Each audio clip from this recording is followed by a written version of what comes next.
Disclaimer: the information provided in this video is strictly for educational and entertainment purposes only and does not constitute professional financial, legal, or academic advising.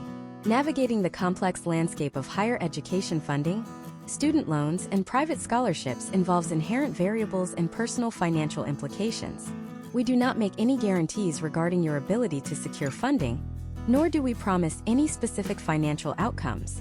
Viewers are strongly advised to conduct their own extensive due diligence, research independent funding sources, and consult with certified financial aid counselors or professional advisors before making any decisions regarding college tuition, loan agreements, or scholarship applications. Right now, as you watch this, the United States is buckling under the weight of a staggering $1.84 trillion in outstanding student loan debt. The average college graduate is walking across the stage, diploma in hand, carrying an invisible anchor weighing exactly $39,547 in federal loans. It is a financial crisis that dictates where people live, what careers they choose, and whether they can ever afford to retire. Yet, hidden in the shadows of this crushing economic reality is a controversial and deeply misunderstood paradox. Every single year, an estimated $100 million in private scholarship funds and over $3 billion in federal grants are left entirely unclaimed. The money simply sits there, evaporating into the ether because of highly specific eligibility criteria, bizarre timing issues, or simply a total lack of applicants. You have likely heard of Scholarship America, the philanthropic behemoth that has facilitated the distribution of over $5.7 billion in educational funding through massive corporate and nonprofit partnerships. But what the brochures do not tell you is that the system is not a lottery, and the odds of winning a massive, life-changing payout are fiercely guarded by strict institutional gatekeepers. Statistically, only about 1 in 8 college students will actually receive a private scholarship. Of that incredibly small group, 97% will receive an award of $2,500 or less. Furthermore, the mythical full-ride scholarship, the one that covers total tuition and living expenses, is awarded to a microscopic 0.1% of students. If you are blindly submitting generic essays to every link you find on the internet, you are not just wasting your time. You are playing a rigged game blindfolded. But what if you could understand the exact architecture of how these funds are distributed? What if you knew the precise historical trends and data points that corporate sponsors use to filter out 90% of applicants before a human being ever reads their submission? By the end of this masterclass, the entire system will be exposed. This video is designed to solve one of the most stressful, high-stakes problems facing American students and parents today: how to systematically navigate the labyrinth of Scholarship America and the broader private funding network to drastically reduce your out-of-pocket tuition costs. We are stripping away the myths, the empty promises, and the predatory scholarship scams that plague the internet. Instead, we are replacing them with verifiable case studies, deep-dive statistical analysis, and a structured step-by-step educational framework. You will learn the mechanical differences between corporate-sponsored awards managed by Scholarship America and the smaller, localized grants that actually offer the highest probability of success. We will examine the exact demographic and academic historical trends that dictate where the money flows, proving why the perfect 4.0 grade point average is not the mandatory requirement you have been led to believe. In fact, empirical data shows that 30% of all scholarships in the United States are awarded to students with a grade point average between 3.0 and 3.4. We are going to decode the fine print, analyze the institutional priorities of the massive corporations funding these awards, and provide you with a meticulous strategy for building an application profile that aligns perfectly with their corporate social responsibility goals. To truly understand the magnitude of what we are dealing with, we have to dissect the anatomy of Scholarship America itself. Unlike automated search engines or sweepstakes websites that harvest your data in exchange for entering you into a random draw for a $500 prize, Scholarship America operates as an administrative umbrella. It partners with massive global corporations, community foundations, and philanthropic organizations to design, manage, and disperse highly targeted educational funds. When a Fortune 500 company decides they want to offer a $1 million scholarship initiative to support, for example, undergraduate students pursuing degrees in mechanical engineering or supply chain management, they rarely have the internal infrastructure to read 10,000 essays, verify high school transcripts, and cross-reference financial need. They outsource the entire logistical operation to Scholarship America. This means that when you apply for these specific funds, You are not just trying to impress a generic academic committee. You are submitting your profile to an organization that uses a highly standardized, rigorously evaluated rubric designed to protect the corporate sponsor's investment. The first critical misconception we must dismantle is the idea of the single golden ticket scholarship. Because the media heavily dramatizes stories of a single high school senior winning $100,000, millions of applicants ignore the smaller, localized awards managed by Scholarship America's local community chapters, known as Dollars for Scholars. Let us look at the mathematical reality of historical trends. If 97% of all awarded scholarships are valued at $2,500 or less, the most successful applicants are those who treat the process like building a diversified financial portfolio. Instead of spending 50 hours applying for one ultra-competitive national award, with a 0.01% historical success rate, strategic applicants focus on stacking multiple, smaller awards. When you examine case studies of students who successfully graduate with minimal or zero debt, their financial aid packages are almost always a patchwork quilt of federal Pell Grants, institutional aid directly from their university, and 5 to 10 distinct private scholarships ranging from $500 to $3,000 each. These smaller awards are frequently localized, meaning they are restricted to students graduating from a specific county, attending a specific high school, or pursuing a highly niche vocational trade. By deliberately narrowing the applicant pool through geographic or demographic restrictions, the statistical probability of a positive outcome increases dramatically. Let us transition into the data surrounding who actually receives this funding, because understanding the demographic distribution is essential for targeting your applications efficiently. Recent comprehensive affordability reports indicate that gender and age play fascinating roles in scholarship distribution. Historically, female students secure scholarships at a slightly higher rate than their male counterparts, with roughly 84% of female applicants receiving some form of aid compared to 77% of males. Furthermore, the assumption that scholarships are exclusively for high school seniors transitioning immediately into a four-year university is entirely false. Data from recent academic cycles demonstrate that non-traditional students, specifically those aged 24 to 29, and even those over the age of 30, have an exceptionally high rate of receiving aid when they apply. This is largely because corporate sponsors utilizing Scholarship America are increasingly focused on workforce development, adult education, and reskilling initiatives. If you are a 30-year-old returning to school to finish a degree in nursing or information technology, you represent a high-return investment for a corporate sponsor. You have life experience, a demonstrated commitment to your field, and a clear trajectory into the workforce. Another critical layer of due diligence involves understanding the concept of scholarship displacement. This is a crucial, often overlooked mechanism that can completely derail your financial planning if you are not prepared for it.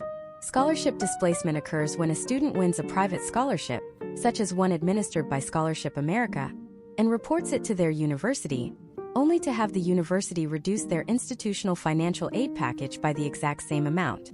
If a college promised you $10,000 in institutional grants, and you win a $2,000 private scholarship, the college might reduce their grant to $8,000.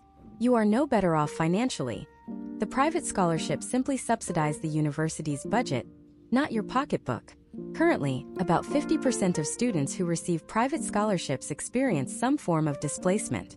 While several states have recently passed legislation banning this practice, it remains a widespread issue nationwide.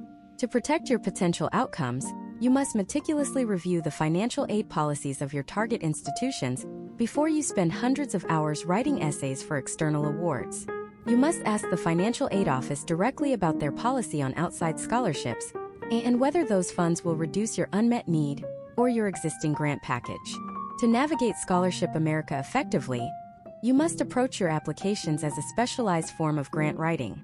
You are presenting a business case for why investing in your education yields a positive outcome for the community and the sponsor. This requires a deep analytical review of the specific corporation funding the award. If a major telecommunications company is funding the scholarship, their underlying goal is likely to foster innovation in STEM fields, increase diversity in technology, or support communities where they have a large operational footprint. Your application, your essays, and your letters of recommendation must subtly but powerfully align with those corporate values. You cannot use a generic template. You must tailor every single sentence to reflect the specific ethos of the sponsor. We will break down exactly how to extract these corporate values from their mission statements and weave them into your application narrative in the upcoming sections, ensuring your profile aligns with exactly what the evaluation matrix is programmed to reward. But how exactly do you decode those corporate values and translate them into a winning application? To understand this, we have to look at the process through the lens of corporate return on investment. In the year 2026, philanthropic giving is rarely just about charity. It is deeply tied to corporate social responsibility metrics, workforce pipeline development, and brand management. When a massive corporation funnels millions of dollars through Scholarship America, they are essentially buying future industry leaders and building community goodwill. Imagine if you are the director of human resources for a multinational renewable energy corporation based in Texas. Your company has just partnered with Scholarship America to distribute $500,000 in educational funds. You are not just looking for a student with a perfect academic record. You are looking for a future engineer, environmental scientist, or policy analyst who might eventually work for your company or champion your industry. If an applicant submits a beautifully written essay about their passion for 18th century European history, the evaluation matrix is going to score that application exceptionally low, regardless of the student having a flawless grade point average. The historical trends are clear. Alignment is the heaviest weighted metric in specialized corporate scholarships. Let us look at a practical case study. Consider Michael, a high school senior from Ohio applying for a regional technology scholarship in 2026. Michael has a solid 3.5 grade point average, which puts him in the highly competitive middle tier of applicants. Initially, Michael drafted a generic personal statement about how much he loves computers and playing video games, hoping this would demonstrate his passion for technology. This is the exact trap that eliminates over 80% of applicants in the first round of review. To shift his potential outcomes, Michael restructured his approach based on the corporate sponsor's public mission statement. He researched the telecommunications company funding the award and discovered their 2026 strategic initiative focused heavily on expanding rural broadband access. Michael completely rewrote his application to highlight a high school project where he helped set up a local area network for a community center in an underserved neighborhood. He connected his current actions directly to the specific problem the corporate sponsor was trying to solve. By mirroring the language found in their annual shareholder report, Michael transformed his application from a generic plea for money into a compelling business case for investment. He demonstrated historical performance and community service that perfectly aligned with their corporate goals, ultimately securing a $4,000 award. This level of strategic alignment must be applied step by step to every component of your Scholarship America profile. First, you must audit the sponsor. Go beyond the scholarship description page. You need to read the press releases of the company funding the award. What are their current philanthropic pillars? Are they focused on sustainability, diversity and leadership, or technical trade skills? Second, you must reverse engineer your resume. You cannot invent experiences you do not have, but you can reframe your existing experiences to highlight the transferable skills the sponsor values. If the sponsor values leadership and you have never been a class president, you can highlight the time you trained new employees at your part-time retail job or organized a successful fundraising drive for a local animal shelter. Leadership comes in many forms, and the evaluation rubric used by Scholarship America is designed to recognize these diverse applications of skill. Third, your letters of recommendation must serve as independent verification of this alignment. A generic letter from a teacher saying you are a good student who turns in homework on time is functionally useless in this highly competitive environment. You need to provide your recommenders with a specific brief. Tell them exactly which scholarship you are applying for, who the corporate sponsor is, and what specific traits you need them to highlight. If you are applying for an award focused on overcoming adversity, your recommender needs to specifically speak to your resilience and problem-solving capabilities. You are building a cohesive narrative where every single data point in your application points toward the same conclusion. You are the exact demographic and ideological match the sponsor is searching for. Now, let us examine the structural mechanics of the Scholarship America platform itself. In recent years, the platform has streamlined into a centralized hub, which presents both a massive opportunity and a significant danger. The opportunity is efficiency. You can build a master profile, upload your transcripts once, and use the system to match with dozens of potential awards. However, the danger is the illusion of the one-click application. Because the system makes it incredibly easy to apply for multiple scholarships, the volume of applications for broad, national awards has skyrocketed. Historical trends from the past 3 application cycles show that national unrestricted scholarships receive tens of thousands of applications for a handful of awards, driving the success rate down to a fraction of a percent. To combat this, your strategy must pivot towards the localized and hyper-specific awards nested within the Scholarship America ecosystem. We are talking about the Community Foundation grants, the Dollars for Scholars chapters, and the Employee Assistance Funds. Case studies consistently show that students who target local chapters have a significantly higher success rate. Consider Sarah, a first-generation college student in Michigan. Instead of applying for a highly advertised national brand scholarship, she focused her efforts on a specialized award managed by her local county community foundation through the Scholarship America portal.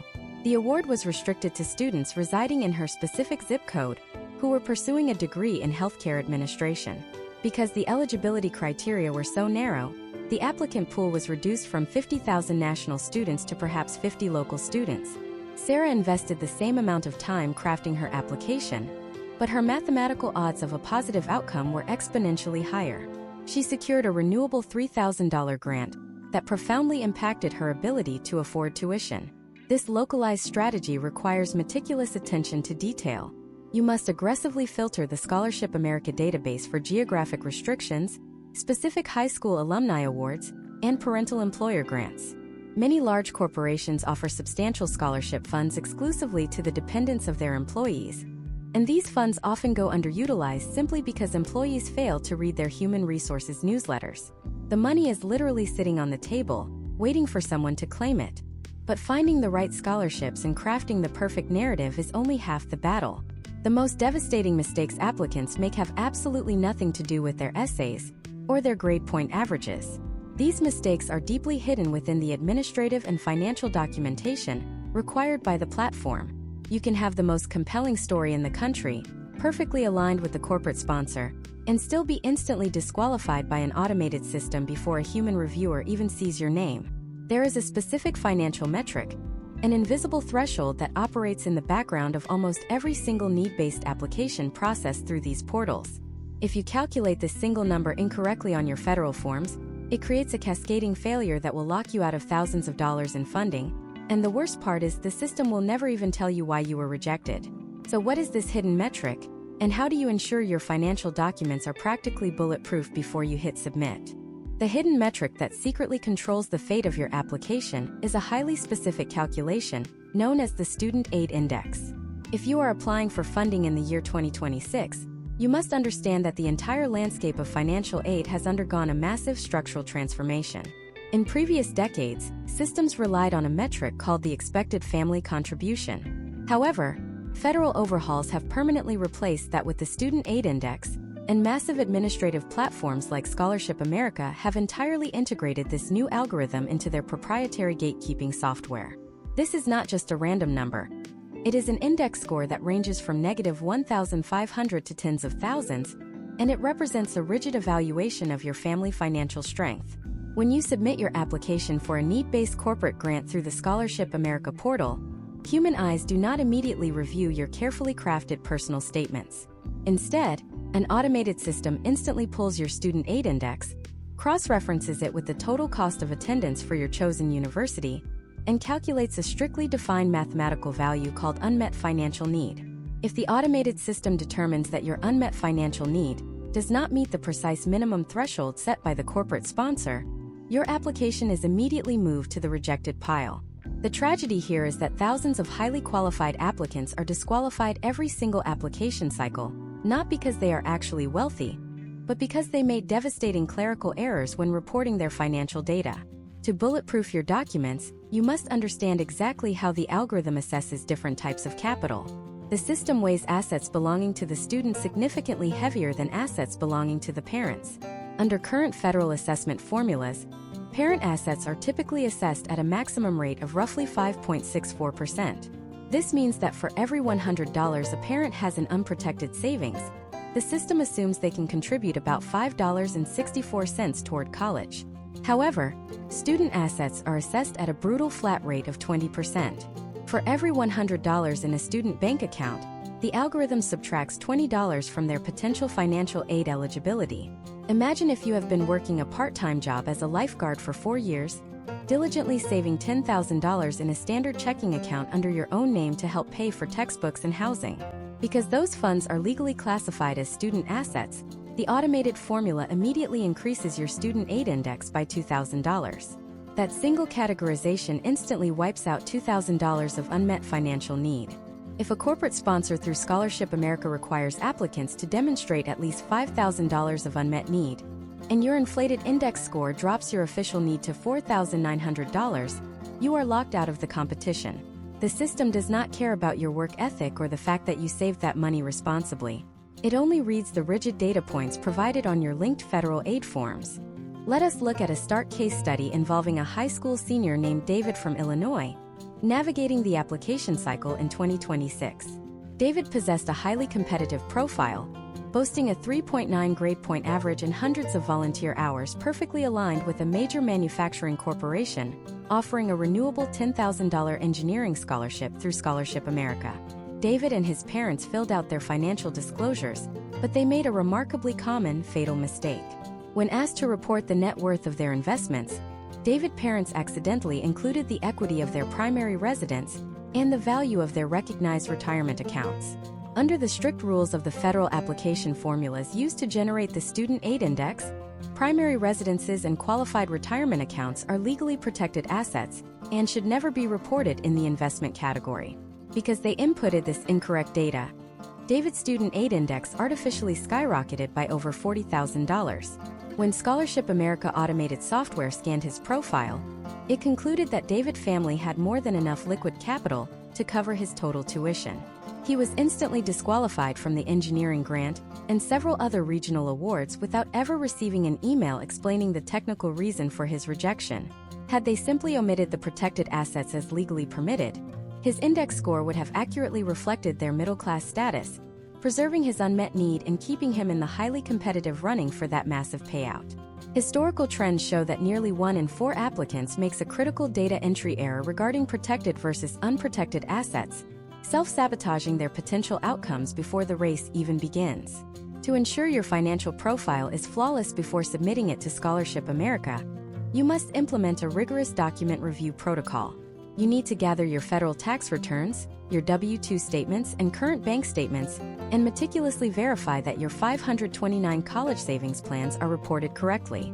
A critical detail many miss is that a 529 plan owned by a dependent student parent is reported as a parent asset, thereby qualifying for the much lower 5.64% assessment rate. If it is accidentally reported as a student asset, you trigger the 20% penalty. You must audit these numbers with absolute precision. Once your student aid index is generated and verified as perfectly accurate, you finally have the mathematical clearance to bypass the financial gatekeepers. Your unmet need is established, your profile is greenlit by the software, and your application is finally moved to the actual review stage. You might think that at this exact moment, a committee of philanthropic professionals sits around a mahogany table, sipping coffee, and reading the incredibly personal essay you spent 3 weeks writing. But the reality of high-volume corporate scholarship processing in 2026 is far more mechanical. Before your essay ever reaches a human being, it must survive another ruthless layer of digital filtration. Massive corporate sponsors receiving tens of thousands of applications simply do not have the manpower to read every single submission. Instead, they deploy sophisticated applicant tracking systems and algorithmic keyword scanners designed to score your essay based on specific linguistic triggers and thematic matches.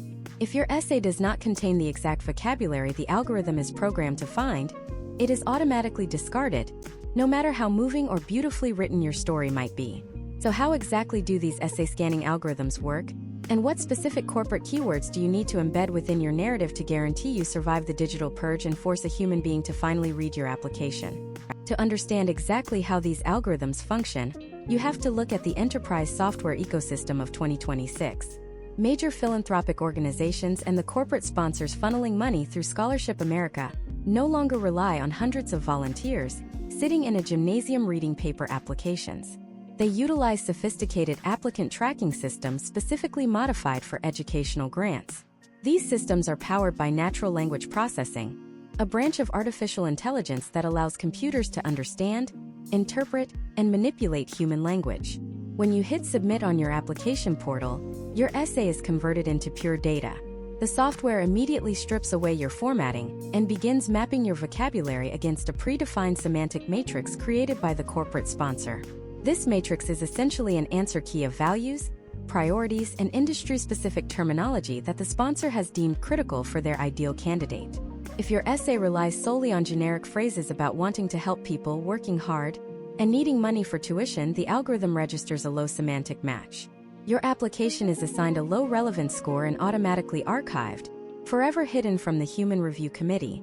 You must systematically extract the exact vocabulary the sponsor uses and embed it seamlessly into your narrative. This process begins with corporate espionage of the most legal and ethical kind. You cannot simply read the two-paragraph scholarship description on the application portal.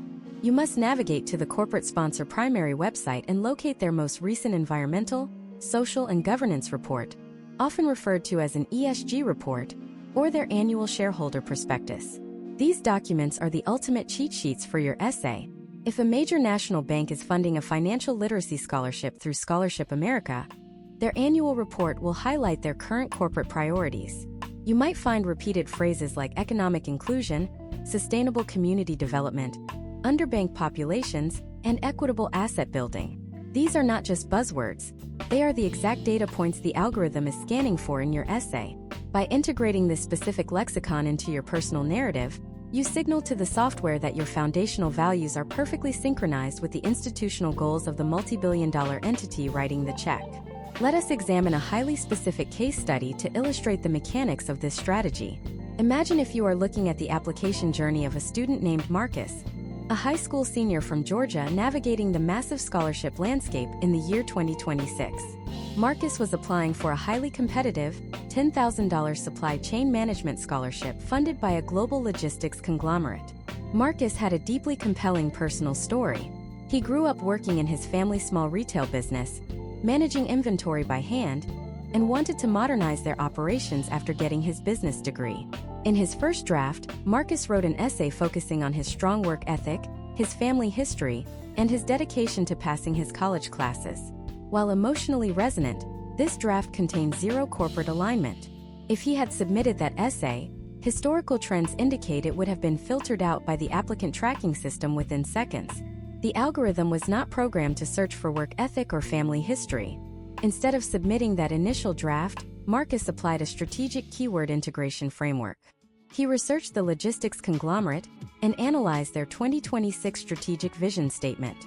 He discovered their massive push towards green logistics, carbon-neutral supply chains, and last-mile delivery efficiency.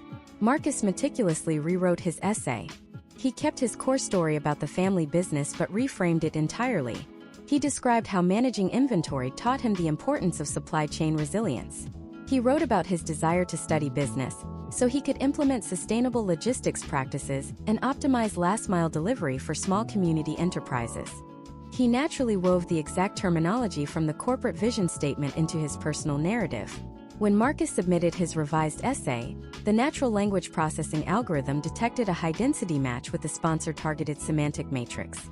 The software flagged his application as a high-value candidate, instantly passing him through the digital purge and elevating his file to the top of the human review queue. Marcus ultimately secured the $10,000 award because he understood that before you can inspire a human, you must first satisfy the machine. However, you must navigate a critical danger zone known as keyword stuffing. The algorithms of 2026 are incredibly sophisticated. If you simply copy and paste a list of corporate buzzwords at the end of your essay, or cram them into sentences where they do not grammatically belong, the software will detect an unnatural linguistic pattern. Modern systems utilize latent semantic indexing, which means they do not just look for the exact keyword, they look for the context surrounding that keyword.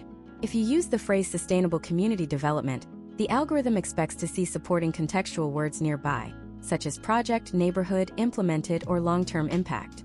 If those contextual words are missing, the system flags the essay as manipulative and artificially drops your relevance score. Your integration of these concepts must be entirely organic.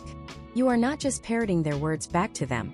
You are adopting their corporate dialect to tell your own authentic story. You are demonstrating that you already think like an industry leader in their specific field. Once you have successfully engineered your essay to bypass the algorithmic gatekeepers, You reach the most subjective and unpredictable phase of the entire Scholarship America process: the Human Review Committee. This committee is typically composed of corporate employees, philanthropic board members, or volunteer educators who are suddenly tasked with reading hundreds of heavily filtered, highly qualified essays. These reviewers are experiencing severe decision fatigue. They are reading paragraph after paragraph of similarly optimized narratives, and their attention span is practically non-existent. Historical trends from committee evaluations reveal a brutal reality. The human reviewer will typically make a subconscious decision about the viability of your application within the first 15 seconds of reading your essay. If your opening sentence fails to immediately capture their psychological attention, they will skim the rest of your meticulously crafted narrative and move on to the next file. The tragic reality is that 90% of applicants, even those who successfully bypass the automated tracking systems, start their essays with the exact same, heavily overused sentence structures. They rely on tired cliches, generic quotes from historical figures they have never studied, or bland statements of absolute fact that completely fail to generate any emotional momentum. You can have a perfect academic record, flawless financial documentation, and a brilliantly optimized semantic matrix, but if you bore the reviewer in the first 3 lines, your potential outcomes drop to 0. There is one specific, incredibly common cliché that scholarship reviewers universally despise, a phrase that almost guarantees your essay will be moved to the rejection pile regardless of its actual content. What is this devastating opening mistake? And how do you engineer a narrative hook that psychologically forces an exhausted committee member to champion your application above all others? The absolute worst way to start your Scholarship America application essay is with what evaluation committees internally refer to as the biographical summary or the dictionary definition. Historical trends across tens of thousands of rejected applications reveal that an overwhelming majority of students begin their essays with sentences like, "Hello, my name is John, and I am applying for this scholarship because I want to be an engineer," or "Webster Dictionary defines leadership as the action of leading a group of people." These openings are functionally disastrous. To understand exactly why these cliches destroy your potential outcomes, you must put yourself in the physical and psychological environment of the human being evaluating your file. In the year 2026, a typical reviewer for a regional corporate scholarship is not a leisurely academic with unlimited time. They are often mid-level corporate managers, human resources directors, or community board members volunteering their time after a brutal 50-hour work week. They are sitting in a home office in Chicago or Dallas at 9 o'clock at night, staring at a massive digital queue of 300 essays that have all successfully passed the algorithmic keyword filters we discussed earlier. These reviewers are suffering from acute decision fatigue. Neurologically, when the human brain is exhausted and faced with repetitive tasks, it begins to rely on cognitive heuristics. This means the brain actively searches for any acceptable excuse to stop reading and reject an application simply to conserve biological energy. When an exhausted committee member reads an opening sentence that provides 0 new information, such as stating your name when it is already printed at the top of the application portal, their brain immediately categorizes your essay as generic and low effort. The reviewer completely checks out. They will skim the remaining 500 words, fail to absorb your core message, and assign you a mediocre score that mathematically eliminates you from the final selection pool. You have essentially bored them into rejecting you. To bypass this biological defense mechanism and command absolute attention, you must engineer a psychological narrative hook utilizing a literary technique known as in media res. This is a Latin phrase that translates to "in the midst of things." Instead of summarizing your life from the beginning or explaining what you plan to do in the future, you must drop the reviewer directly into the middle of a high-stakes, specific micro-moment that perfectly illustrates your alignment with the corporate sponsor's values. You must engage their sensory processing immediately, forcing their brain to visualize a specific scene rather than process abstract concepts. When a reviewer visualizes a scene, their brain releases dopamine and oxytocin, chemicals associated with curiosity and empathy. By triggering this neurochemical response in the first 15 seconds, you psychologically force the reviewer to become invested in the resolution of your story. Let us look at a highly detailed case study to demonstrate exactly how this structural shift transforms an application. Consider an applicant named Jessica, a high school senior from Arizona navigating the hyper-competitive 2026 application cycle. Jessica was applying for a highly lucrative, renewable $8,000 environmental science scholarship funded by a multinational agricultural corporation through the Scholarship America platform. Jessica's core narrative was about how growing up on a struggling family farm inspired her to pursue a degree in sustainable water management. Her initial draft began with a devastatingly common cliché. She wrote, "Growing up on a farm in Arizona, I learned the value of hard work and the importance of water conservation, which is why I want to study environmental science." This opening is entirely passive. It tells the reader everything, but it makes them feel absolutely nothing. It is a summary, not a hook. To drastically improve her potential outcomes, Jessica restructured her entire essay using the in media residential framework. She isolated a specific micro-moment from her life that demonstrated the harsh reality of water scarcity, and she rewrote her opening paragraph to drop the reviewer directly into that high-stakes environment. Her revised opening read, "The dust coating the dashboard of my father's pickup truck was so thick I could write my exact calculation for our remaining irrigation water in it with my index finger. We had precisely 72 hours before the alfalfa crop reached the permanent wilting point." Analyze the psychological architecture of that second opening. Within the very first sentence, the reviewer is completely transported. They can see the dust on the dashboard. They can feel the tension of the 72-hour deadline. They immediately understand the extremely high stakes of the permanent wilting point, a term that simultaneously demonstrates Jessica's deep, practical knowledge of agricultural science. Most importantly, Jessica has not yet mentioned the name of the scholarship, her career goals, or the fact that she works hard. She does not need to explicitly state that she works hard because the narrative itself proves her resilience and analytical thinking under severe pressure. When the exhausted corporate reviewer in Dallas reads that specific sensory-rich sentence, their decision fatigue vanishes. The open loop of the dying alfalfa crop forces them to keep reading to find out how Jessica solved the problem. She has successfully hacked the reviewer's attention span and secured her position as a memorable, high-value candidate. To replicate this exact strategy, you must follow a rigid step-by-step engineering process before you write a single word of your final draft. Step 1 requires you to review the semantic matrix and corporate values you identified during your corporate espionage phase. If the sponsor values innovative problem-solving in underfunded communities, you write that specific value at the top of a blank document. Step 2 is the isolation phase. You must aggressively mine your personal history, your volunteer work, your part-time jobs, or your family responsibilities to find one specific 5-minute window of time where you actively demonstrated that exact value. You are not looking for a whole year or a whole project. You are looking for a single defining interaction. Step 3 is the sensory translation. You must write down 3 hyper-specific physical details associated with that 5-minute window. What was the exact temperature? What was the mechanical sound in the background? What were the precise words spoken? Step 4 is the assembly.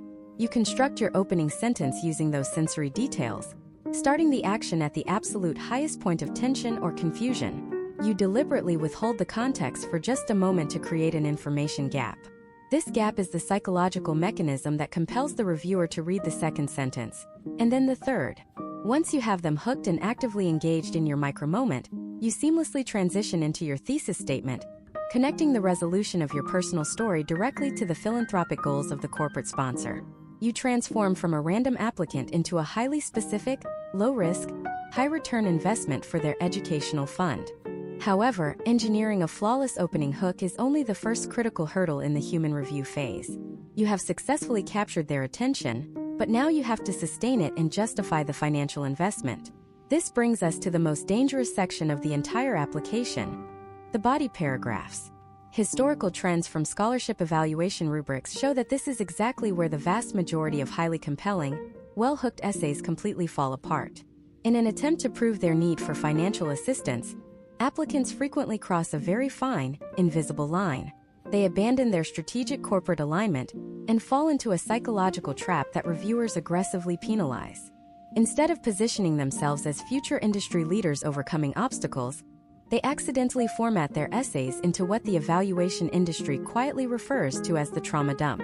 This fundamental misunderstanding of how to communicate adversity will instantly turn a winning hook into a permanent rejection. So what exactly constitutes a trauma dump in the eyes of a corporate evaluator?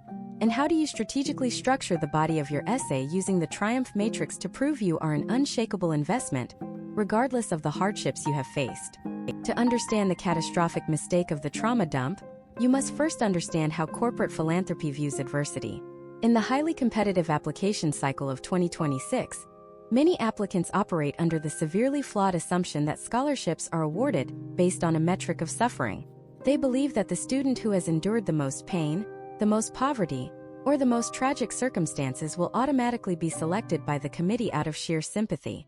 This leads applicants to spend 500 words out of a 600-word essay detailing every painful aspect of their personal tragedy, hoping to elicit an emotional rescue from the corporate sponsor. However, you must remember the fundamental reality we established earlier. Corporate funds managed by Scholarship America are not charity handouts. They are calculated investments in future industry leaders, community innovators, and workforce pipelines. When a corporate evaluator reads an essay that consists entirely of unresolved trauma, their psychological response is not to reach for the checkbook. Instead, their internal risk assessment alarms begin to sound. If an applicant dedicates their entire narrative to describing how the world has victimized them without demonstrating any active effort to overcome the situation, the evaluator perceives that applicant as a high-risk investment. The corporation is looking for proof of resilience, problem-solving capability, and emotional intelligence under extreme pressure.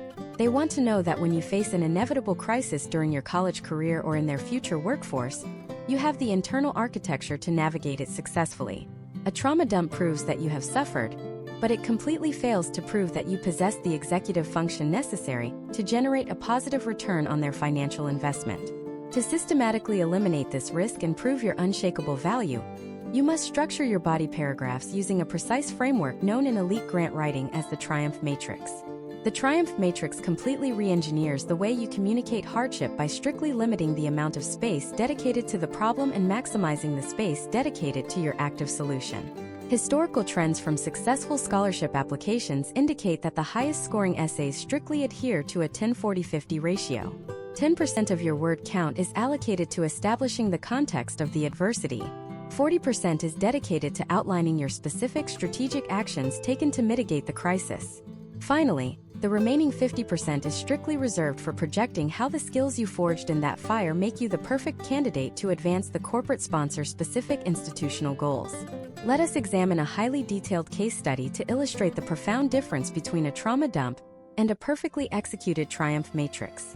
Imagine if you are analyzing the application profile of Chloe, a first-generation college student from coastal Florida, navigating the 2026 Scholarship America portal. Chloe was applying for a substantial $12,000 disaster mitigation and infrastructure scholarship funded by a massive national insurance conglomerate. Her family had lost their home during a devastating Category 5 hurricane 2 years prior. In her initial draft, Chloe fell directly into the trauma dump trap. She spent 4 paragraphs describing the terrifying sound of the wind tearing the roof off, the days spent waiting in the brutal heat for government relief, and the deep emotional despair of losing all her childhood possessions. She concluded the essay by stating that this traumatic event inspired her to become a civil engineer, so she could help people. If Chloe had submitted that essay, the Human Review Committee would have undoubtedly felt immense sympathy for her situation. But sympathy does not release corporate funds. The evaluator would have looked at their scoring rubric, realized Chloe provided absolutely zero evidence of leadership, analytical thinking, or community action, and they would have assigned her a remarkably low score. Her essay was entirely passive. Life happened to her and she merely survived it. To completely reverse her potential outcomes, Chloe discarded that draft and applied the 10-40-50 Triumph Matrix. She restricted the entire description of the hurricane and the loss of her home to exactly 2 sentences. That was her 10%. She established the incredibly high stakes without wallowing in the emotional despair. Then, she immediately pivoted to the 40%, focusing entirely on her executive agency in the direct aftermath of the storm. Chloe wrote a meticulous paragraph detailing how, when the local cellular networks completely failed, she utilized her grandfather's old ham radio equipment. She described how she self-organized a neighborhood communication hub, coordinating with emergency responders to direct crucial medical supplies to elderly neighbors trapped by floodwaters. She transformed herself from a passive victim into an active logistical leader operating under severe, real-world constraints. Finally, Chloe dedicated the remaining 50% of her essay to explicit corporate alignment. She researched the insurance conglomerate funding the scholarship and found their 2026 Corporate Social Responsibility Report focused heavily on proactive community resilience and decentralized emergency infrastructure. Chloe masterfully connected her ham radio experience directly to their corporate mission. She argued that true disaster mitigation is not just about building stronger concrete walls, but about engineering resilient, hyperlocal communication networks that can withstand total grid failure. She positioned her future civil engineering degree not just as a personal goal, but as the necessary training to build the exact infrastructure the insurance conglomerate was actively funding across the United States. When the exhausted corporate evaluator read Chloe's revised essay, they did not just feel sympathy, they felt profound respect. Chloe had successfully passed the ultimate stress test. She demonstrated high agency, complex problem-solving, and a direct, measurable alignment with the specific financial priorities of the corporate sponsor. She provided mathematical proof of her resilience, completely removing any perceived investment risk. By leveraging the Triumph matrix, she mathematically guaranteed her application would advance to the final selection round, ultimately securing the $12,000 award and graduating entirely debt-free. This rigorous adherence to the 10-40-50 ratio is non-negotiable if you are applying for high-value corporate awards. You must aggressively edit your own narrative, cutting away any emotional exposition that does not directly serve the purpose of highlighting your strategic action. Every single sentence in your body paragraphs must be actively working to prove your competence, your drive, and your profound understanding of the sponsor's overarching industry objectives. You are not asking for a favor.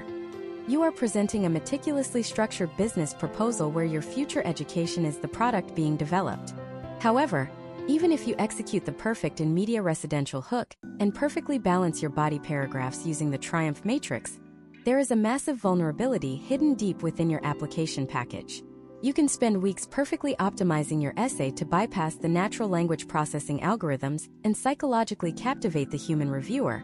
But Scholarship America demands third-party verification to validate your claims. This means your entire meticulously crafted narrative hinges entirely on a document you do not even get to write. Historical trends from the 2025 and 2026 application cycles reveal that over 60% of otherwise flawless applications are completely destroyed because the letters of recommendation submitted by teachers and counselors actively contradict the student carefully engineered corporate alignment. How do you legally and ethically control exactly what your recommenders write without violating platform rules? And what is the specific strategic document you must provide them to ensure they trigger the exact same algorithmic keywords your essay just successfully passed? The document you must provide is a highly specialized internal tool, known as the Targeted Recommender Matrix. To understand why this specific document is absolutely critical to your potential outcomes, you must first understand a phenomenon that destroys thousands of applications every single year. In the evaluation industry, this is known as narrative dissonance. When you submit your application through the Scholarship America portal in the year 2026, the artificial intelligence evaluating your file does not just read your essay in a vacuum. It cross-references your essay against your letters of recommendation to generate what is called a corroboration score. The software is actively looking for third-party validation that the exact traits you claim to possess are actually observed by authority figures in your life. If you write a brilliant, highly optimized essay claiming you are a fearless innovator who disrupts the status quo, but your high school history teacher submits a generic letter stating that you are a quiet, polite student who always turns in homework on time, you have created severe narrative dissonance. The algorithm flags this discrepancy immediately. To the corporate sponsor, it appears as though you have exaggerated your abilities, and your application is instantly categorized as a high-risk investment and discarded. Let us examine a devastating case study that illustrates this exact failure. Consider Liam, a high school senior from Pennsylvania navigating the Scholarship America portal. Liam was an exceptional candidate applying for a highly competitive, renewable $15,000 data science scholarship funded by a major multinational financial institution. Liam executed his essay perfectly. He utilized the in-media residential hook, he balanced his narrative using the Triumph matrix, and he successfully embedded the corporate sponsor targeted keywords, focusing heavily on predictive analytics and ethical data management. His essay was an absolute algorithmic masterpiece. However, Liam simply asked his calculus teacher for a letter of recommendation 2 weeks before the deadline, providing no further instructions. His teacher, overwhelmed with 30 other recommendation requests, opened a standard word processing template, changed the name at the top to Liam, and printed out a generic letter praising his perfect attendance and his ability to memorize formulas. When the Scholarship America system processed Liam's file, the natural language processing software detected zero semantic overlap between Liam's highly technical essay and the teacher generic praise. The system generated a critically low corroboration score. Despite having a perfect essay and a perfect grade point average, Liam was mathematically eliminated before the Human Review Committee ever saw his name. To prevent this catastrophic failure, you must fundamentally change how you interact with your recommenders. Imagine if you are a high school guidance counselor or a popular science teacher in the spring of 2026. You are drowning in administrative paperwork, managing oversized classrooms, and suddenly you receive 50 separate requests for letters of recommendation. You physically and psychologically do not have the time to craft a deeply personalized, corporate-aligned narrative for every single student. You are desperate for a shortcut. The targeted recommender matrix is that shortcut. By providing this document, you are not violating any platform rules or writing the letter yourself. Rather, you are making the recommender job exponentially easier while simultaneously ensuring they feed the algorithm exactly what it needs to see. The targeted recommender matrix is a one-page, highly structured briefing packet that you physically hand or email to your recommender at least 4 weeks before the deadline. It consists of 3 specific sections. The first section is the corporate brief. Here, you explicitly state the exact name of the scholarship, the total financial value, and the name of the massive corporate entity funding it. You must include 2 to 3 sentences directly summarizing the corporate sponsor mission statement and what specific demographic they are trying to invest in. This immediately shifts the recommender mindset. They realize they are not writing a standard college admissions letter. They are writing a targeted business endorsement for a specific financial transaction. The second section of the matrix is the vocabulary key. This is where you leverage the corporate espionage you conducted during your essay writing phase. You provide the recommender with a bulleted list of 4 to 5 exact keywords or phrases that the corporate algorithm is actively hunting for. If the corporate sponsor is a renewable energy conglomerate, your vocabulary key might include phrases like sustainable infrastructure, analytical problem solving, and environmental stewardship. You politely but firmly request that the recommender naturally integrate these specific terms into their evaluation.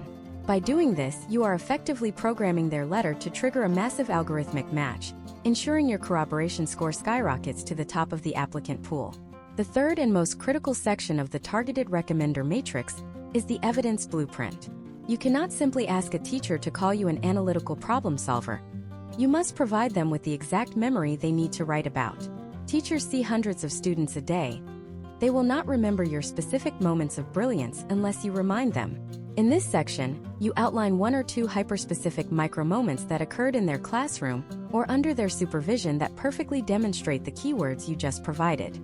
You write a brief summary stating, for example, you might mention the time I stayed after school to debug the robotics team code during the regional qualifier, which demonstrates the analytical problem solving the sponsor is looking for. You are handing them the exact narrative building blocks they need. Let us look at how this strategy fundamentally alters potential outcomes through the case study of Maya, a high school senior from Texas. Maya was applying for a fiercely competitive $12,000 nursing and public health scholarship funded by a massive national healthcare provider network. Maya understood the mechanics of the corroboration score. Instead of blindly asking her advanced placement biology teacher for a letter, she presented him with a meticulously crafted targeted recommender matrix. In the corporate brief, she identified that the healthcare network was heavily focused on patient advocacy and clinical resilience in underserved rural communities. In her vocabulary key, she provided those exact phrases. In her evidence blueprint, she reminded her teacher of a specific class project where she organized a local blood drive and successfully managed the logistical challenges when the medical transport vehicle broke down. When Maya's biology teacher sat down to write the letter, he did not stare at a blank screen in frustration. He simply followed the matrix. He wrote a deeply compelling, highly specific letter detailing Maya's logistical leadership during the blood drive, explicitly using the phrases patient advocacy and clinical resilience. When the Scholarship America servers ingested Maya application, the natural language processing software instantly recognized the semantic harmony between Maya essay and her teacher letter. Her corroboration score was flawless. The algorithm flagged her file as a highly verified, low-risk investment. When the exhausted Human Review Committee finally read her file, they saw a unified, perfectly corroborated narrative of a future public health leader. Maya secured the $12,000 award because she engineered the entire ecosystem of her application, leaving absolutely nothing to chance. However, even if you execute the essay perfectly, align your financial documents flawlessly, and engineer a bulletproof corroboration score with your letters of recommendation, there is one final, completely invisible layer of automated filtration that occurs off-platform. In 2026, corporate sponsors protecting millions of dollars in philanthropic investments do not just rely on the documents you submit to Scholarship America. They deploy secondary reputation management algorithms to perform deep-dive digital background checks on your public identity. Your application can be perfect, but a single seemingly harmless data point floating in the background of your digital history from 3 years ago can trigger an automatic veto from the corporate sponsor risk assessment software. What exactly are these secondary algorithms scanning for? And how do you systematically audit and sanitize your entire digital footprint before you ever hit submit on the Scholarship America portal? To comprehend what these secondary algorithms are hunting for, you must recognize a fundamental shift in corporate philanthropy that fully crystallized by the year 2026. When a Fortune 500 company or a massive regional foundation awards you a $10,000 scholarship through the Scholarship America platform, they are not merely subsidizing your tuition. They are actively purchasing a micro-ambassador for their corporate brand. You become a localized extension of their public relations department. Consequently, the greatest fear of any corporate sponsor is a brand safety crisis. If they award a highly publicized scholarship to a student who is later exposed for posting offensive, controversial, or legally questionable content online, the resulting public relations disaster directly damages the sponsor's reputation. To completely neutralize this risk, corporate entities now deploy advanced open-source intelligence software, commonly referred to as OSINT, to conduct comprehensive, automated digital background checks on every single finalist before a single dollar is ever disbursed. This is not a manual process where a tired intern scrolls through your public Instagram feed. This is an aggressive, automated digital dragnet. When your application advances past the initial essay and financial filters we previously discussed, the Scholarship America system securely transmits your basic identifying information, your name, your associated email addresses, your phone number, and your geographic location, into a proprietary risk assessment engine. This engine instantly scrapes the entire public internet, bypassing your current privacy settings by accessing cached web pages, archived forum posts, and data broker aggregates. The algorithm is not just looking for obvious illegal activity. It is programmed to utilize sophisticated natural language processing to conduct a deep dive sentiment analysis on your entire digital history. It scans every comment you have ever left on a video, every thread you have participated in on message boards, and every microblogging post you have published over the last 5 to 7 years. The sentiment analysis framework is hunting for behavioral patterns that contradict the corporate values you claimed in your essay. If you wrote a brilliant application about fostering inclusive community environments, but the OSINT algorithm discovers a highly aggressive, deeply pessimistic, or culturally insensitive digital footprint linked to your secondary email address, your application is immediately flagged for narrative dissonance. The software mathematically categorizes you as a high-risk liability.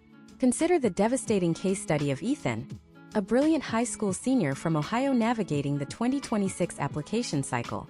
Ethan was a finalist for a massive, renewable $20,000 aerospace engineering scholarship funded by a major defense contractor.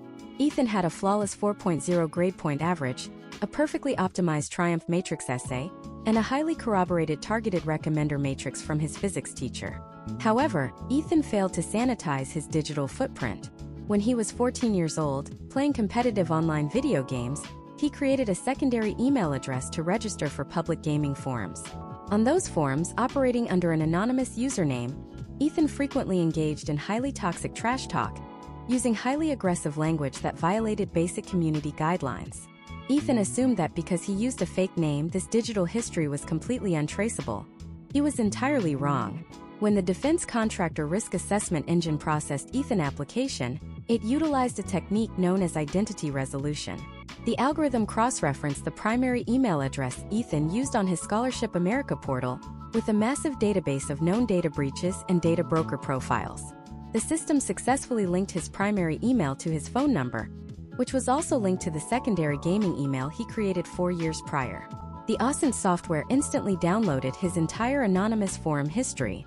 The sentiment analysis algorithm flagged his account for severe brand safety violations. Despite being the most academically qualified candidate in the region, Ethan's potential outcomes vanished in an instant. He was quietly removed from the finalist pool, permanently losing $20,000 because of impulsive comments he made as a young teenager. To systematically prevent this exact catastrophe, you must implement a ruthless 3-step digital sanitization protocol at least 2 months before you hit submit on the Scholarship America platform. Step 1 is the comprehensive identity audit. You cannot simply search your own name on the internet while logged into your primary browser, because the search engine will serve you highly personalized, sanitized results based on your own algorithmic profile. You must use a completely separate device, utilize a virtual private network, and open an incognito browser. You must then employ advanced search operators. You type your full name in exact phrases, followed by the specific names of your high school, your hometown, and your associated email addresses. You must actively hunt for your own data exactly like a corporate OSINT algorithm would. Step 2 is the username purge. You must compile a physical list of every single username, gamer tag, and social media handle you have ever used since you were old enough to access the internet. You must actively log into these dead accounts on forums, discontinued social media platforms, and obsolete blogging sites. If you cannot delete the entire account, you must systematically delete every individual comment, post, and photo. You must assume that if the account exists, the risk assessment engine will find it and read it. Do not rely on making an account private, because many OSINT tools pull data from archived versions of the internet captured months or years before you changed your privacy settings. The only true protection is complete data deletion. Step 3 is the most difficult and frequently overlooked phase, the third-party tagging audit. Historical trends demonstrate that the most dangerous digital content is rarely posted by the applicant themselves. It is usually posted by their friends. If a corporate sponsor utilizes advanced automated image recognition software to scan the photographs you are tagged in across public social media networks, the algorithm is not just looking at your face. It is actively analyzing the background environment.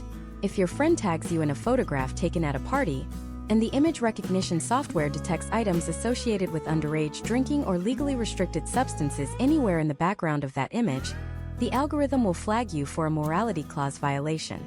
It does not matter if you were not holding the item.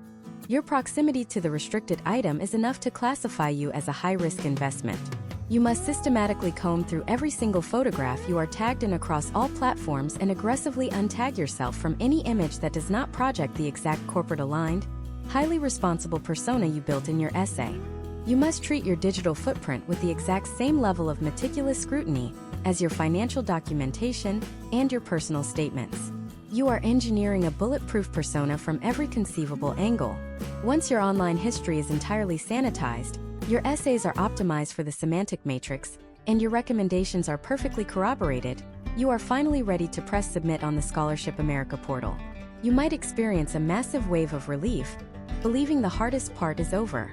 However, hitting submit is not the end of the war. It is merely the transition into the most critical and highly timed administrative window of the entire process. If you do not understand the post-submission verification trap, you will forfeit your entire award even after they send you the official congratulatory email. What exactly is this hidden 72-hour deadline, and how do you prepare for the brutal financial audit that immediately follows a successful application? The hidden 72-hour deadline is the most ruthless administrative trap in the entire corporate philanthropy ecosystem. When you finally receive that highly anticipated email from Scholarship America in the spring of 2026, your brain is flooded with a massive surge of dopamine. The subject line usually reads something incredibly validating, like "Congratulations on your selection as a finalist." Most students and parents read that subject line, scream in celebration, take screenshots for their social media accounts, and immediately assume the financial transaction is complete. This is a devastating assumption. If you read the microscopic fine print at the very bottom of that congratulatory email, you will discover that you have not actually won a single dollar yet. You have merely received a conditional offer of funding, and that offer is entirely contingent upon you surviving a brutal, highly compressed financial and academic audit. Because corporate sponsors are legally required to prevent fraud and ensure their philanthropic funds are distributed exactly according to their tax-exempt filings, they delegate the verification process to Scholarship America. When that conditional offer is triggered by the automated system, an invisible 72-hour countdown clock begins ticking. Within this microscopic window, you must log back into the portal and provide incontrovertible, government-issued proof that every single data point you claimed in your application is absolutely factual. If you miss this deadline by a single minute, the automated enterprise software will instantly revoke your conditional offer, permanently lock you out of the portal, and automatically email the runner-up in the applicant queue. Historical trends from recent application cycles indicate that an astonishing 15 to 20% of allocated scholarship funds are forfeited during this exact phase simply because students cannot procure the required legal documentation fast enough. To understand exactly why this audit is so difficult to pass at the last minute, we have to look at the primary document they demand. They do not want the standard 1040 tax return that your parents printed off their commercial tax preparation software. Those documents can be easily altered and hold zero legal weight in a corporate audit. Scholarship America requires an official IRS tax return transcript. This is a highly specific, cryptographically secure digital printout pulled directly from the federal database, proving exactly what was reported to the government. Imagine if you are looking at the case study of Olivia, a brilliant high school senior from Michigan navigating the 2026 application cycle. Olivia received a conditional offer for a life-changing $15,000 manufacturing logistics grant. She opened the email on a Friday evening. The portal demanded her parents' official IRS tax return transcript by Monday evening to satisfy the 72-hour deadline. Olivia's parents had not proactively downloaded this specific document. When they attempted to log into the federal government website on Saturday morning to retrieve it, they were hit with a mandatory third-party biometric identity verification protocol, which is standard practice in 2026. Because her father had recently changed his cellular provider, the biometric system could not verify his identity and locked him out of his federal account for 5 to 7 business days pending manual review. Olivia had a perfect grade point average, a flawlessly engineered essay, and the conditional offer in her hand, but because she could not produce the official IRS transcript within the 72-hour window, the automated system mercilessly revoked her $15,000 award. To protect your potential outcomes from this administrative nightmare, you must build what financial aid advisors call the audit binder months before you ever submit your first application. This is a secure, encrypted digital folder stored on a local drive, containing every single piece of verification material you could possibly be asked for. You must force your parents to navigate the federal identity verification systems in January, long before any deadlines approach, and download their official tax transcripts for the previous 2 fiscal years. But the financial audit is only the first half of the verification trap. The second half is the academic audit, and it is equally unforgiving. When the Scholarship America portal demands your official high school transcript during the 72-hour window, you cannot simply upload the PDF you downloaded from your student portal. Corporate auditors require the transcript to be transmitted securely and directly from your high school registrar, using a verified digital credentialing service. In the late spring, high school registrars are completely overwhelmed with graduation logistics. If you wait until you receive the conditional offer to request this digital transfer, your request will sit at the bottom of a massive administrative queue. If your registrar takes 4 days to process the transfer, you miss the corporate deadline and forfeit the award. You must establish a relationship with your registrar early in the year and pre-authorize them to send your official transcripts immediately upon your request, ensuring you can execute the transfer within hours of receiving a conditional offer. Once you successfully upload the IRS transcripts, execute the digital academic transfer, and pass the 72-hour audit, the conditional offer finally converts into a legally binding award. However, you are about to encounter the most deeply misunderstood reality of the entire private scholarship system. The corporate sponsor does not write a check with your name on it, and Scholarship America does not deposit the funds into your personal bank account. If they did, it would be classified as taxable income by the federal government, completely destroying the financial benefit. Instead, the entire transaction bypasses you completely. The funds are wired directly to the bursar office of the specific university you intend to attend. The bursar is the institutional financial manager, and they act as the final gatekeeper of your money. When the university receives the funds from Scholarship America, they do not immediately apply it to your tuition balance. They place the money in a holding account and wait for the National Student Clearinghouse to trigger an enrollment verification protocol. The university must legally prove to the corporate sponsor that you are physically attending classes past the official add and drop period, usually 3 weeks into the first semester. If you accept a scholarship but then decide to take a gap year, drop below full-time enrollment status, or transfer to a different institution at the last minute, the National Student Clearinghouse will flag your file, and the bursar office is legally obligated to return the entire sum of money directly to Scholarship America. You must continuously monitor your university student portal to ensure the bursar office has accurately logged the incoming external scholarship into your account ledger. You must act as your own project manager, aggressively tracking the flow of capital from the corporate sponsor through the Scholarship America Processing Center into the university holding account and finally onto your active tuition bill. You have successfully navigated the algorithms, the human reviewers, the digital footprint background checks, and the ruthless 72-hour financial audit. You have mathematically secured the funds, and the money has safely arrived at your university. But this is exactly where the most devastating financial phenomenon in higher education occurs. You log into your university portal, expecting to see your tuition bill drastically reduced by your massive new scholarship. Instead, your total amount owed remains exactly the same.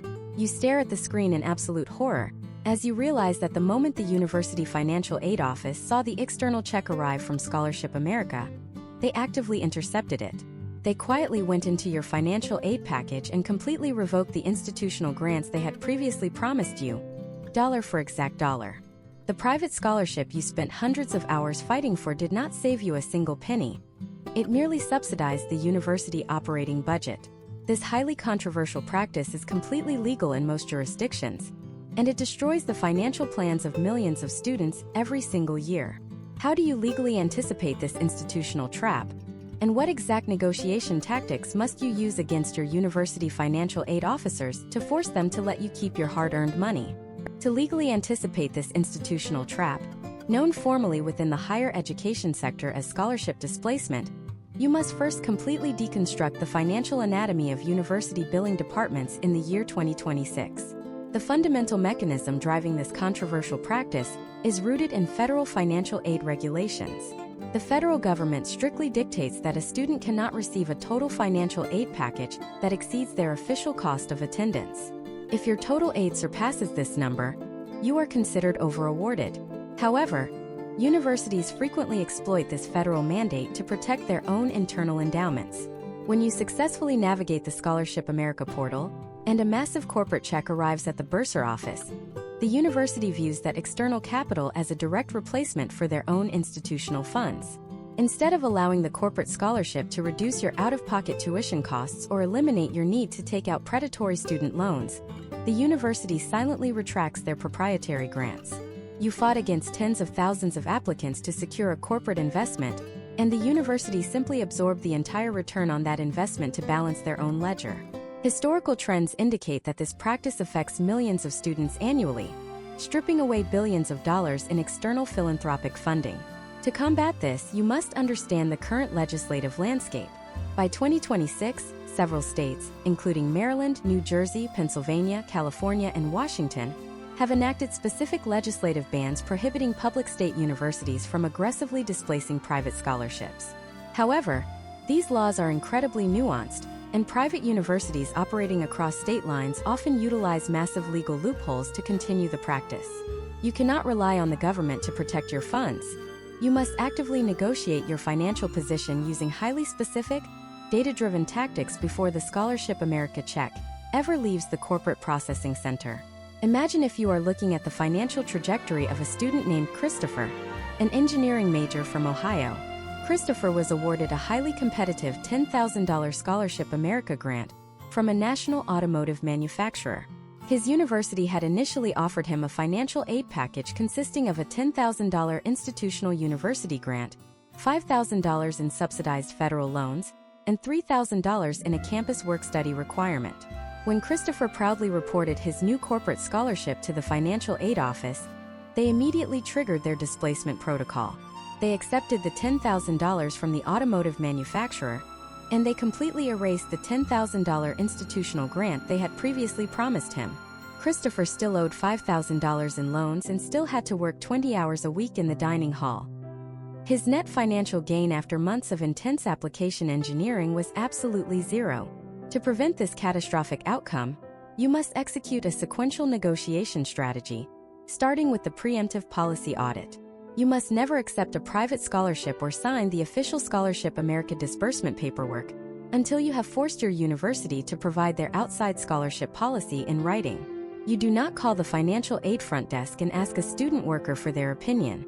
You email your assigned financial aid counselor directly and demand the official, documented institutional policy regarding the receipt of external philanthropic funds. You must specifically ask if outside scholarships reduce unmet need, institutional grants, or self-help aid. Once you have their policy in writing, you move to the second phase of the strategy, the loan first reduction request. If the university policy dictates that they must reduce your aid package because the Scholarship America check pushes you over the cost of attendance threshold, you must submit a formal, written appeal. You do not ask them to let you keep the money. You legally direct them on how to apply it. You demand that the financial aid office applies the corporate scholarship to eliminate your self-help aid first. Self-help aid is the industry term for student loans and work-study requirements. By forcing them to apply the $10,000 to erase your $5,000 loan and your $3,000 work-study obligation, you are systematically eliminating your actual debt. Only after the debt is entirely erased can they legally touch the remaining $2,000 of their institutional grant. You have mathematically cornered them into reducing your financial burden. If the financial aid office aggressively rejects your loan first reduction request, citing rigid internal protocols, you immediately deploy the most powerful administrative loophole available to undergraduate students: the cost of attendance adjustment. The cost of attendance is not just the price of tuition. It is an estimated budget that includes indirect costs like housing, transportation, textbooks, and personal expenses. This number is entirely subjective and highly negotiable. You must petition the financial aid director to officially increase your specific cost of attendance calculation. You achieve this by providing hard, incontrovertible documentation of extraordinary educational expenses. You submit receipts for a high-powered laptop required for your engineering software, invoices for specialized laboratory equipment, documentation of increased commuting costs due to a required off-campus internship, or proof of out-of-pocket medical expenses not covered by insurance. If you successfully provide receipts for $4,000 in unexpected educational costs, the university is legally permitted to increase your cost of attendance by that exact amount. By doing so, you instantly create $4,000 of artificial unmet need. The Scholarship America funds can now flow directly into that newly created gap without triggering the over-awarded penalty, effectively shielding your money from institutional displacement. If you are dealing with a deeply hostile private university that refuses the policy audit, denies the loan reduction, and rejects the cost of attendance adjustment, you execute the final fail-safe protocol. You bypass the university entirely and pivot back to the corporate sponsor through the Scholarship America portal. You invoke the strategic deferment clause. Many massive corporate sponsors understand the predatory nature of university billing departments. If you contact your Scholarship America program manager and provide documentation that your university is attempting to displace the funds, you can officially request to defer the disbursement of the award. You place the money in escrow. You can hold those funds and apply them to your senior year, when institutional aid traditionally decreases, or you can legally redirect the scholarship to fund a graduate degree program. An environment where institutional grants are practically non-existent and displacement is no longer a mathematical threat. You have now reached the absolute pinnacle of the application ecosystem. You have decoded the corporate algorithms, engineered the triumph matrix, sanitized your digital footprint, survived the brutal 72-hour financial audit, and legally outmaneuvered the university billing department to protect your capital. You are no longer playing a randomized philanthropic lottery. You are executing a calculated, data-driven financial acquisition that secures your future without the crushing anchor of predatory debt. You have mastered the architecture of Scholarship America. But what happens when the money safely clears the university ledger, and the Internal Revenue Service suddenly decides that the portion of your scholarship used for housing and meal plans is now classified as standard taxable income, threatening you with a massive unexpected federal tax audit at the exact end of the fiscal year? How do you legally shield your educational funds from the federal government? And what exact tax forms must you file to prevent the IRS from seizing 30% of your hard-earned corporate award?